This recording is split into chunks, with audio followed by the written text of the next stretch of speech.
Hello, and welcome again to Living English. Today, we're looking at what you can say if you need to apologize to someone or if you do something the other person doesn't like. You may remember, in our last episode of Sisters and Brothers, David phoned his mother to tell her he was all right. Now, he is talking to his father, and he's explaining why he has not spoken to his father for 2 years. Here's How Could You?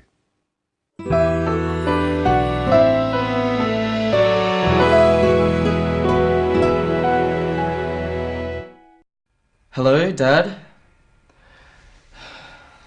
It's me, David. Do you realize how ready we've been? Yes, You're our son. How could you do this to us? I'm sorry for causing you so much worry, Dad. I thought that you'd be angry. That's why I didn't tell you I couldn't study anymore. Of course I'm angry. Your mother's been sick with worry. But you didn't have to disappear. What have you been doing all this time? I've been working. I work at the market. I'm going to be a partner in the business soon. And Dad, there's something else. I'm with someone. And we have a baby boy. Dad? Dad, are you still there? Did you say you were married? Not exactly. I have a partner. Her name is Rose. And we have a son. Your grandson. Dad?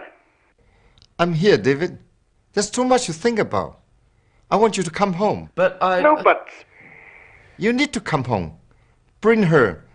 Bring Rose and our grandson. Your mother and I love you. We want to see you.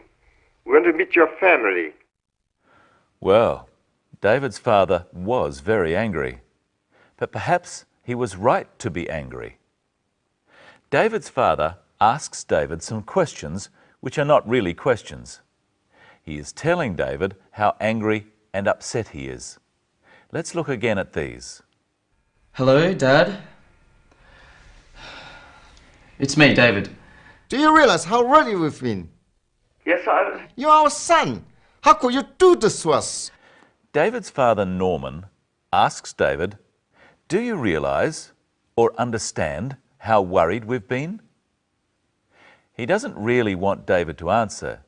He is telling David that they have been very worried. Try saying this phrase at home with the clip. Do you realize how ready we've been? Let's try a few other phrases like this, starting with, "Do you realize how late you are?" Do you realize how late you are? What the time is? Do you realize what the time is? This phrase can also be used to make people aware of something. For example, do you realize you have left your car lights on? This is being helpful. Listen again to the other question Norman asks. You're our son. How could you do this to us? Norman asks David, "How could you do this to us?" Again, he isn't really asking a question. He is saying how upset he is. David apologizes for his action. Listen. How could you do this to us? I'm sorry for causing you so much worry, Dad. In English, sorry is the word that you use to apologize. You might say, "Excuse me," for minor things, for example, if you bump into someone. But sorry can be used in all situations. There are a few different ways of saying sorry. David says he is sorry for doing something. He is sorry for causing worry. Look at what he says. I'm sorry for causing you so much worry, Dad. Let's look at some other examples of this pattern. I'm sorry for doing something. Try with me. Being so late. I'm sorry for being so late. Making so much noise. I'm sorry for making so much noise. Forgetting your order. I'm sorry for forgetting your order. Another way of saying sorry is to say, I'm sorry to do something. For example, interrupt. I'm sorry to interrupt. You try. Take so long. I'm sorry to take so long. Say you failed your exam. I'm sorry to say you failed your exam. Or you can say you're sorry for something you did or didn't do at a particular time. I'm sorry I made you wait so long. I'm sorry I didn't tell you I would be late. Try a few of these at home. Forgot to pick you up. I'm sorry I forgot to pick you up. I wasn't home when you called. I'm sorry I wasn't home when you called. Didn't return your call. I'm sorry I didn't return your call. Now let's look at why David didn't call his father. I'm sorry for causing you so much worry, Dad. I thought that you'd be angry. That's why I didn't tell you I couldn't study anymore.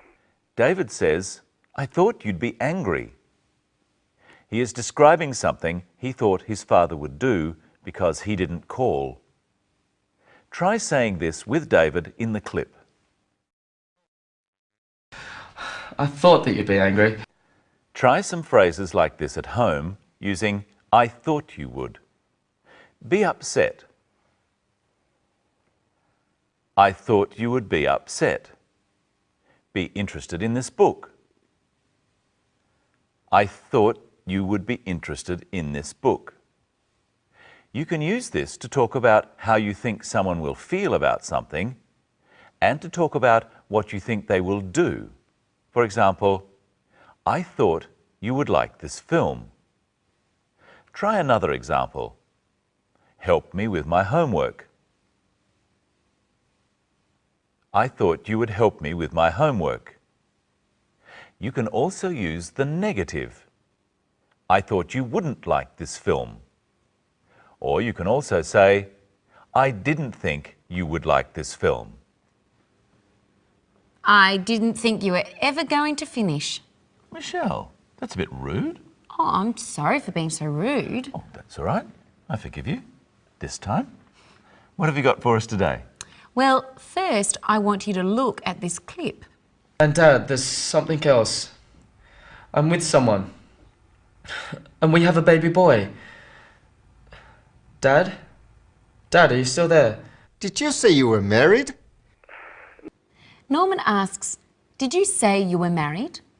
Maybe he didn't hear David, or else he didn't believe him. He's checking what he thought David said. Notice that because the question is in the past, did you? The rest of the sentence is in the past too.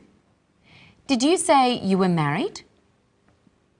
Now, Brenton, I'm going to say some things quietly and I want you and you to check what you think I said. But you at home have some extra help because what I say will be on the screen. Ready? I'm all ears. I'm going to a wedding. Did you say you were going to a wedding? Yes. The wedding is in Fiji. Did you say the wedding was in Fiji? I bought a new dress.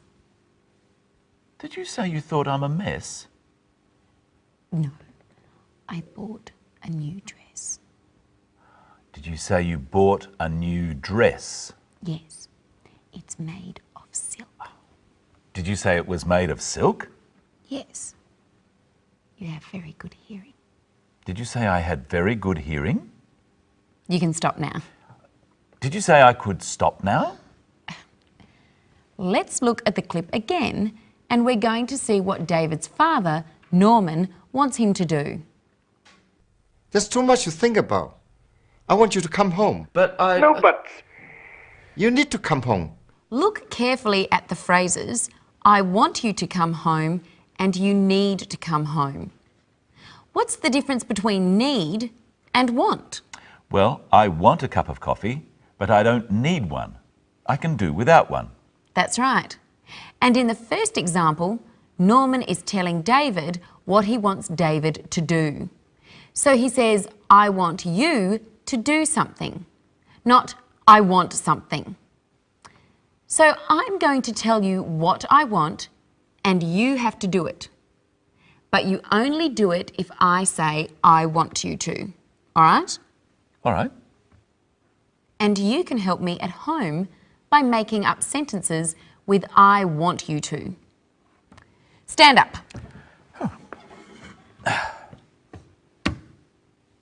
No, I didn't say I want you to. Oops. I want you to stand up. Clap your hands. I want you to clap your hands. Cross your arms. I want you to cross your arms. Sit down. Got you. I want you to sit down. Oh dear, that's better. Now, Brenton, are you my partner? Well, yes, I'm your partner on this program. Let's look at the clip and you'll see some different uses of the word partner. I work at the market. I'm going to be a partner in the business soon. Did you say you were married? Not exactly. I have a partner. Her name is Rose. The word partner is used in two different ways. First, David says he is going to be a partner in the business. He means he will be a part owner of the business with some other people. But when he says he has a partner and her name is Rose and they have a son, that is a different kind of partner. So Rose is his partner in life. Is she his wife? Well, she could be his wife. We don't know for sure. Partner can be a wife or a husband, or it can be the person you live with if you're not married. Well, I'm glad we're partners, but not in that way. And now it's time for us to say goodbye again. Yes, but we'll be back for the next episode, when we'll be looking again at describing feelings. And we'll find out whether David is going to go home and see his family. So we hope you can join us for the next episode of Living English.